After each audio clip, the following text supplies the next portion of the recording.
What is up, guys? How we doing? Today we are going to review episodes 4 and 5 of Twisted Metal Season 2. To start off, I just want to say this is just my opinion. If you don't enjoy the show, that you have your right to your opinion. It's art, it's subjective, and I'm glad if you enjoy it. I'm glad if you don't enjoy it. Either way, whether the show is good or bad, I'm just happy that the IP is getting some attention. Fun fact, all the Twisted Metal games got remastered last month. Um, at least 1 through 4 did. I'm not sure about Small Brawl and Head On. But yeah, that's cool. So, and maybe if enough people buy it and enough people like the show, we might get a new game. That would be cool. But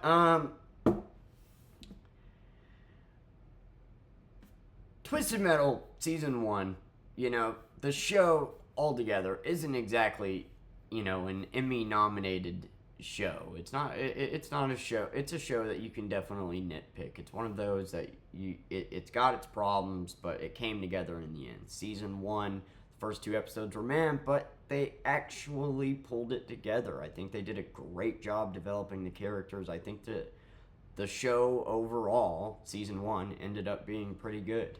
The best episode to me was John losing, his car. Like that. The backstory and the character development was great. And although there was very little car to car combat, when we weren't having it, they were doing a good job of developing the characters, My review on episodes 1 through 3 were meh. Episode 3, we got introduced to Axel and Grim, and that was cool and all, but other than that, not really anything happened. Episode 1, John escapes, reunites with Quiet. That ended up being very underwhelming. Quiet didn't really care. We meet Mayhem, we meet Dollface. We don't really go too in depth to their backstories or anything. And and then we leave off going to Diesel City to get specials. So episode 4, we go to Diesel City. Their plan is to John and Quiet have these fake IDs and whatnot to go into Diesel City, which is a place where you can buy parts, buy weapons, buy this. The only rule is no conflict. And Sweet Tooth and Stu happen to be there as well. And John and Quiet, their plan is to go in and go to the higher ups where only certain people are allowed to enter this auction, which is near a vault that's guarded by lasers and a security guard. And the plan is to get into the vault and steal specials. And while they're doing that, Dollface is going to enter the security room and push the button to open the vault door. So while we're in here, we find out that Sweet Tooth and Stu are in there too. Stu is, buying goods for the competition while Sweet Tooth is over here buying stupid shit like capes and being a dork and whatnot. And yeah. So John and Quiet are going in they've got accepted to go into the auction and whatnot, and then they go through an orgy, which was interesting. You had a guy over in the corner pinching his titty, which was kind of funny.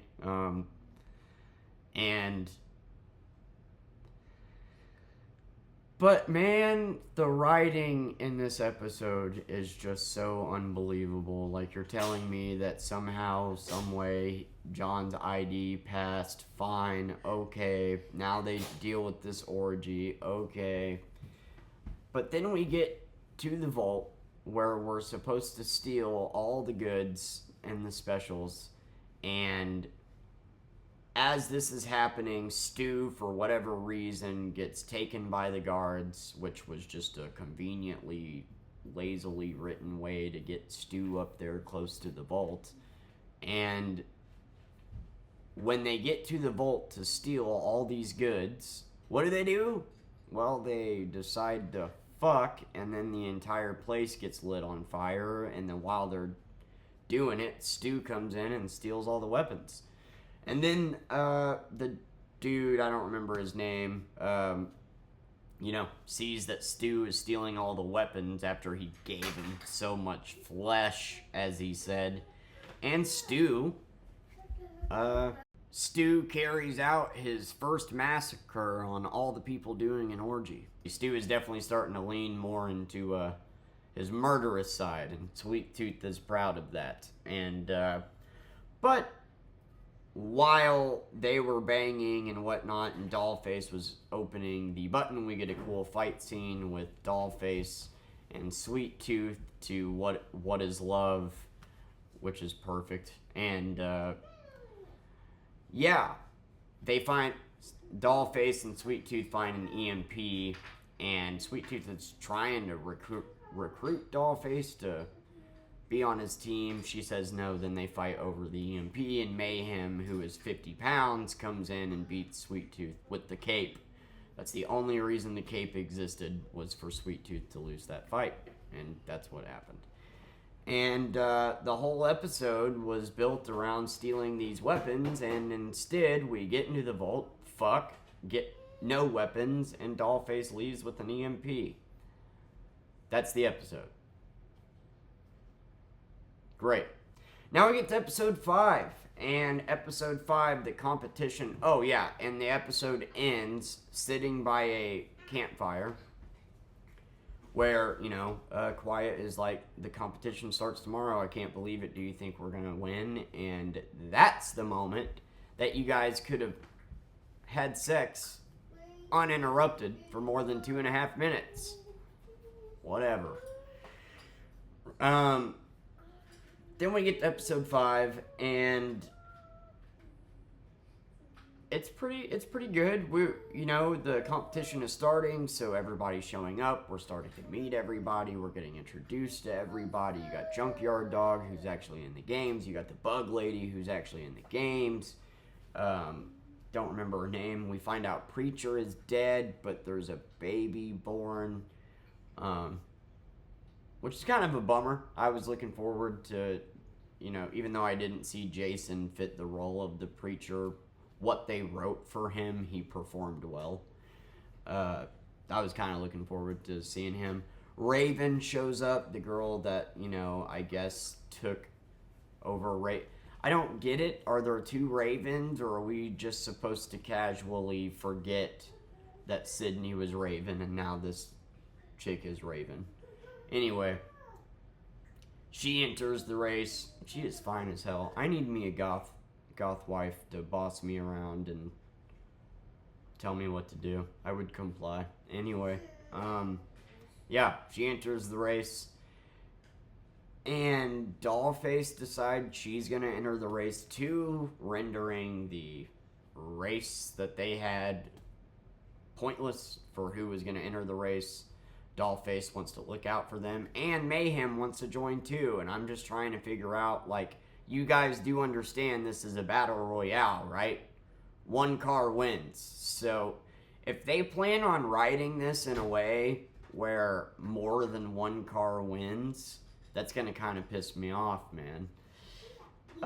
Because it's a battle royale, and that's the suspenseful part of it, is who's going to win, and that, I think, is one reason why I'm starting to not enjoy the show, is there is no suspense. The entire time in episode 4 that they're in there going after the vault, they're not going to get caught or killed or anything, because they haven't even gotten to the competition yet. So it's not like you're on the edge of the seat, and it's not like there was a lot of action in the episode anyway. But what season 1 proved is that you didn't need action to necessarily make the episode's good.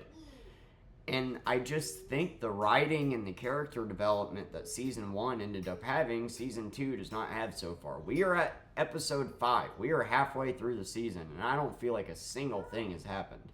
Other than John has gone out, we prepared, we went to Diesel City, we got nothing, now we're at the competition.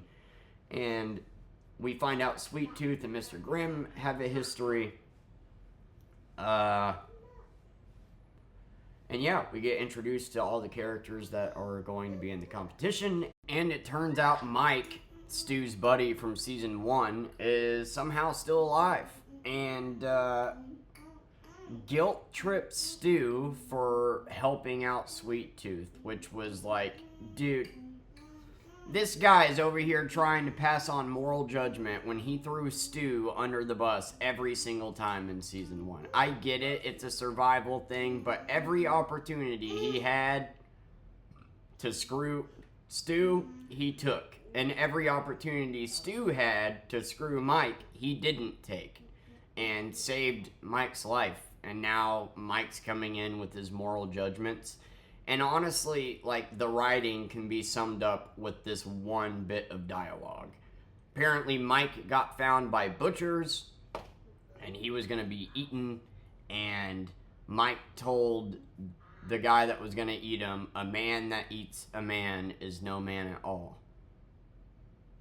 So he decided from that day forward he would never eat a man again. I think that perfectly encapsulates the writing of this season. And Calypso, before the first part of the competition, he wants them to deliver a package to the city and bring it back, and those who survive will move on to the next round. So I'm not even sure if they plan on going the Battle Royale route. But if the package gets damaged, and I thought this was cool, a giant missile comes down and strikes the car, which means Calypso's got to have some power for sure. I mean, he was able to turn all the TVs on and whatnot. So, but we, the viewer, know that the wish always goes sideways. So I'm curious about that, which means none of the Alliance can win. But that's my problem, is you're entering a Battle Royale-like competition, and you and your friends are joining. Like, that's just gonna drag you down. Yeah, they did try to get Mayhem to not join, but Dollface joining and whatnot on a four-wheeler. Like, she's in front, and all these gunshots are going off, because every car has a machine gun, like in the games, and somehow doesn't get hit. Somehow Grim doesn't get hit. Would love to know the physics behind that. And, yes, it was cool. It was cool to, you know, for the competition to start, and Dragula's playing, all the cars are shooting their missiles and everything. But it's the action was kind of choppy. It's kind of hard to see everything going on, which isn't really the show's fault. It's car combat. It's kind of hard to bring to life. When you got 12 cars firing different weapons at each other, it's kind of hard to pay attention to each individual thing. And, yeah, Quiet screws with Mayhem's car, and so she can't enter the race, but somebody conveniently died right in the parking lot, so she ends up stealing that car. And we end the episode by Roadkill turning around to go save Mayhem, because let's do a Battle Royale and save our friends. That's not going to be, like, I don't know. Maybe they're not going to go the route of Battle Royale. Yeah, I mean, they said that they were. So if they cop out and decide, no, we're not going to, because we don't want to kill off Axel, we don't want to kill Grim, we don't want to kill Sweet Tooth, they need to land the plane here. This isn't a show that's going to go on for 5 seasons. This is a show 3 seasons at most.